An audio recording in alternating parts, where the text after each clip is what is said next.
Good morning बच्चों। Language में lesson 22 विराम चिन्ह।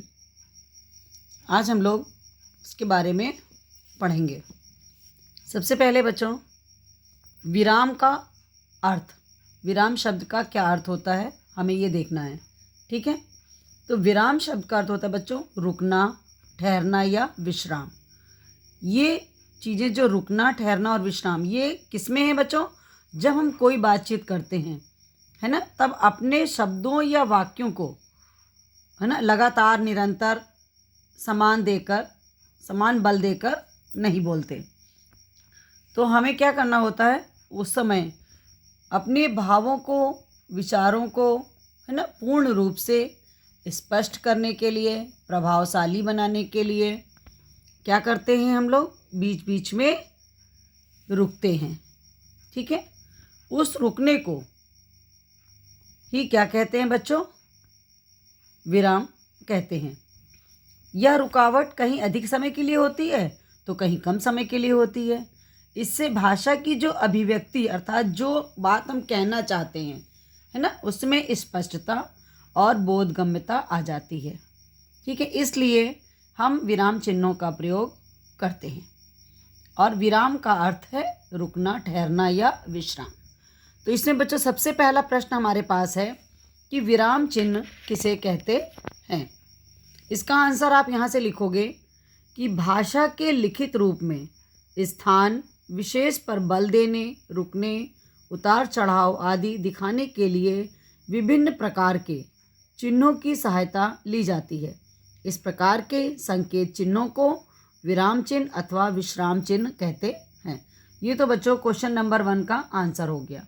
ठीक है, यहाँ तक तो हमने देखा सबसे पहले कि विराम का अर्थ क्या होता है।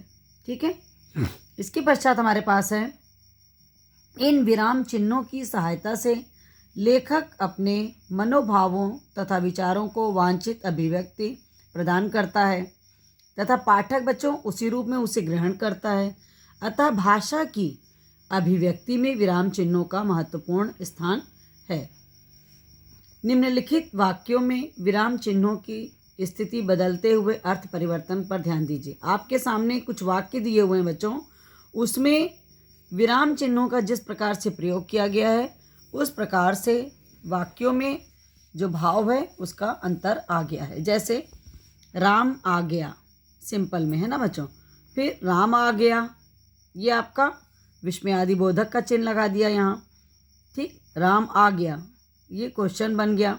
रोको मत खाने दो, यहाँ पे आपके अर्धविराम लगा है, रोको मत खाने दो। इस प्रकार से आपने देखा कि एक ही वाक्य में, यहाँ पर तीनों में आपने देखा सिंपल और विस्मयादिबोधक और क्वेश्चन मार्क। ठीक है, इसके पश्चात आपने देखा कि 1, 2 और 3 में समान पदों का प्रयोग हुआ है किंतु फिर भी अर्थ में भिन्नता है। वाक्य संख्या 1 में सामान्य कथन है, 2 में आश्चर्य का भाव प्रतीत होता है तथा 3 में प्रश्न पूछा जा रहा है। इसी प्रकार देखिए 4 और 5 में अल्प विराम के कारण अर्थ में परिवर्तन दिखाई देता है। इसी प्रकार हम कह सकते हैं बच्चों कि उचित विराम चिन्हों के प्रयोग से ही उचित भाव तथा विचार का संप्रेषण संभव होता है। तो ये तो हो गया बच्चों हमारा विराम चिन्ह किसे कहते हैं और उनको समझने का भाव। नेक्स्ट हम देख रहे हैं अब हिंदी में निम्नलिखित विराम चिन्हों का प्रचलन है। अर्थात आपके सामने विराम चिन्हों के प्रकार दिए गए हैं कि कौन कौन से विराम चिन्ह होते हैं, उनका चिन्ह किस प्रकार का होता है। तो सबसे पहले आपने देखा यहाँ पर पूर्ण विराम है ये, फिर अर्ध विराम, अपूर्ण विराम, अल्प विराम, प्रश्नवाचक चिन्ह, विस्मयादि बोधक चिन्ह, निर्देशक, योजक, उद्धरण चिन्ह, विवरण चिन्ह और कोष्ठक। इस प्रकार से आपके सामने बच्चों 11 विराम चिन्हों का प्रयोग बताया गया है कि 11 ये विराम चिन्ह हैं, इनकी ये संकेत चिन्ह हैं। नेक्स्ट क्वेश्चन है बच्चों आपके पास कि विराम चिन्हों, प्रमुख विराम चिन्हों के नाम सहित लिखना है संकेत। तो आपके पास ये जो मैंने अभी आप पे पढ़े हैं इन्हीं को आप लिखोगे कि हिंदी में निम्नलिखित विराम चिन्हों का प्रचलन है और प्रत्येक के नाम और उनके सामने कोष्ठक में उनके चिन्हों के संकेत। ठीक है, सबसे पहले हम लोग देखते हैं कि पूर्ण विराम कहाँ लगता है। तो पूर्ण विराम बच्चों, जब हम बातचीत को करते समय जब एक वाक्य की समाप्ति होती है तो हम क्या लगाते हैं, वहाँ पर पूर्ण विराम लगाते हैं। जैसे मनुष्य की चरितार्थ प्रेम में है, वाक्य हमारा खत्म हुआ और हमने वहाँ पर पूर्ण विराम लगाया। उसी प्रकार से सेकंड देखिए, अर्धविराम। जब पूर्ण विराम की तुलना में अर्थात पूर्ण विराम से जब थोड़ी कम अवधि के लिए रुका जाता है तो वहाँ पे क्या लगता है बच्चों, अर्धविराम। ठीक है, जैसे रमन देर से सोकर उठा, नहाकर नाश्ता किया, अपनी साइकिल उठाई और विद्यालय की ओर चल पड़ा। तो यहाँ पर बच्चों अर्धविराम का प्रयोग किया गया है। नेक्स्ट है आपके पास थर्ड, अपूर्ण या उपविराम। जब किसी कथन को अलग दिखाना होता है थोड़ा सा, तब वहाँ पे हम क्या करते हैं, उपविराम का प्रयोग करते हैं। जैसे दहेज प्रथा सामाजिक कलंक। तो दहेज प्रथा के अंतर्गत आया है क्या, सामाजिक कलंक होता है ये दहेज प्रथा। तो दहेज प्रथा के सामने हमने लगाया अपूर्ण या उपविराम। ठीक है, नेक्स्ट है अल्प विराम। वाक्य के जब मध्य में, बीच में जब अर्धविराम की अपेक्षाकृत कुछ समय से के कम के लिए विराम दिया जाता है, तब वहाँ पर अल्प विराम का प्रयोग किया जाता है। जैसे देखिए, मनुष्य के दांत उजले, पीले, नीले, छोटे, मोटे, लंबे, चौड़े, घने, खुड़े अनेक प्रकार के होते हैं। यहाँ पर देखिए दांतों के बारे में कितनी चीज़ें बताई गई कि इस तरह के दांत अनेक होते हैं। तो उनको दिखाने के लिए क्या लगाया गया बच्चों, अल्प विराम का प्रयोग किया गया है। नेक्स्ट है आपके पास प्रश्नवाचक चिन्ह। प्रश्नसूचक वाक्यों में अंत में पूर्ण विराम के स्थान पर बच्चों प्रश्नवाचक चिन्ह का प्रयोग किया जाता है। जैसे दरोगा के सामने उसकी सुनेगा कौन। ठीक है, नेक्स्ट है विस्मयादि बोधक चिन्ह। सामान्यता, विस्मय, घृणा, हर्ष, शोक, भय आदि मनोभावों को प्रकट करने के लिए हम क्या लगाते हैं बच्चों, विस्मयादि बोधक चिन्ह का प्रयोग करते हैं। जैसे जय हो, महाराज मार्तंड वर्मा की जय हो।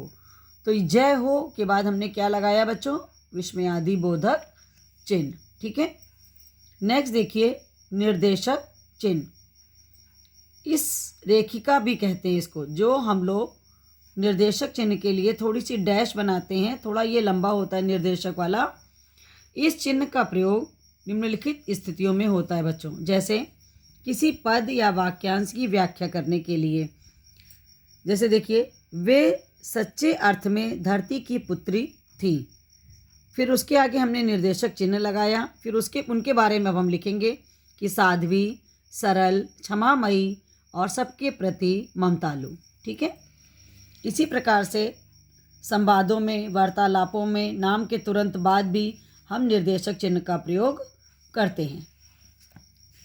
निर्देशक और योजक में थोड़ा ही अंतर होता है बच्चों। निर्देशक में जो डैश होता है वो बड़ा होता है और योजक का जो डैश होता है वो छोटा होता है। तो योजक का अर्थ होता है बच्चों जोड़ने वाला। इसके लिए एक छोटी पड़ी हुई, मतलब पड़ी समझ रहे हैं ना, ऐसे लेटी हुई हम लोग डैश लगाते हैं। उसका प्रयोग निम्नलिखित स्थितियों में होता है। जैसे ईश्वर भक्ति, पति पत्नी, कभी कभी, दुख दर्द, अण सण। तुलनात्मक सा सी से के पूर्व भी हम इसका प्रयोग करते हैं। जैसे तारावली सी मृदु दीप्तिमान। ठीक है, तो ये तो हो गया बच्चों योजक चिन्ह। नेक्स्ट है उद्धरण चिन्ह।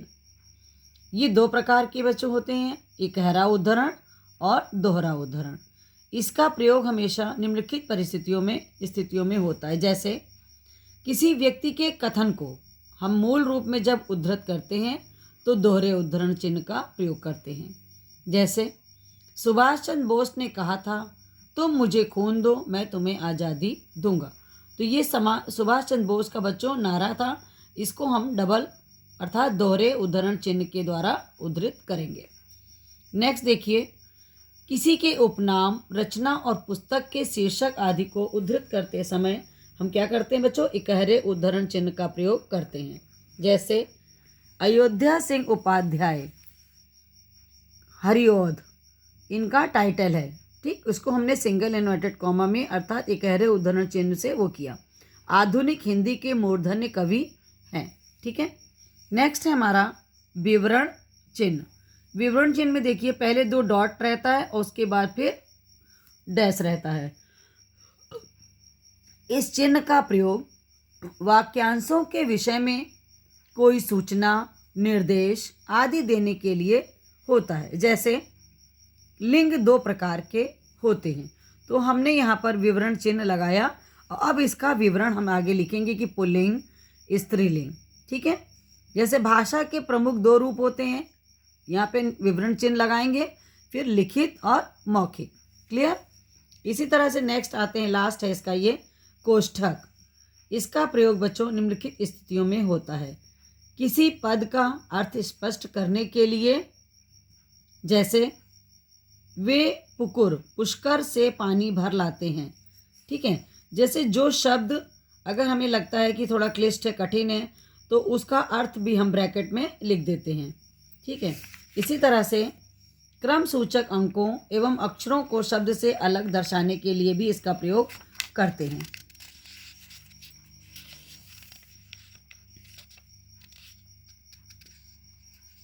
इसके पश्चात हमने आपको बताया था 2 क्वेश्चन इसमें मैंने आपको कराए कि विराम चिन्ह किसे कहते हैं और प्रमुख विराम चिन्हों के नाम एवं संकेत चिन्ह लिखो। उसके पश्चात बच्चों आपको ये होमवर्क में हमने दिया था कि निम्नलिखित वाक्यों में उचित विराम चिन्ह लगाइए। तो जैसे आपको ये होमवर्क में करना था, ठीक है। जैसे मैं तो ठहर गया, बोल तू कब ठहरेगा, गौतम बुद्ध ने कहा। तो मैं तो ठहर गया, यहाँ पर आप क्या लगाओगे, अर्धविराम। बोल तू कब ठहरेगा, यहाँ पर भी लगेगा। फिर गौतम बुद्ध ने कहा, यहाँ पर पूर्ण विराम, ठीक है। तो ये बच्चों इस तरह से आपको मैंने बताया था कि चिन्हों का प्रयोग करके आप इनको बुक में ही फिल करेंगे। थैंक यू बच्चों, ठीक है।